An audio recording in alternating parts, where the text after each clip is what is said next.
12 मजुरांना एक काम करण्यास 70 दिवस लागतात, तर 21 मजुरांना तेच काम करण्यास किती दिवस लागतील? आता आपल्याला एकच काम दिलंय म्हणून आपण सूत्र कोणतं वापरणार? तर M1D1 बरोबर M2 D2. आता M म्हणजे मजूर आणि D म्हणजे दिवस. तर काय दिले? 12 मजुरांना 70 दिवस. मग M1D1 म्हणजे 12 गुणिले 70 बरोबर M2 D2. इथे मजूर किती दिलेत? 21 आणि आपल्याला दिवस विचारलेत म्हणून हे D2 ॲज इट इज ठेवूयात.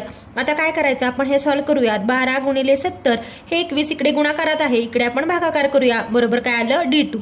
आता हे सॉल्व्ह करूयात. इथे 7 ने भाग जातोय, 7 त्रिक 21, 7 एक्के 7 आणि हा 0 ॲज इट इज म्हणजे आणि इथे 3 ने भाग जातोय, 3 एके 3, 3 चौक 12 म्हणजे वरती काय राहिलं? 4 गुणिले 10 बरोबर D2 आणि यांचा गुणाकार किती? 10 चौक 40 म्हणजे आपले हे दिवस आलेत. दिवस किती आले? तेच मजूर किती दिवसात काम करतील? तर 40 दिवसात. Answer option 3.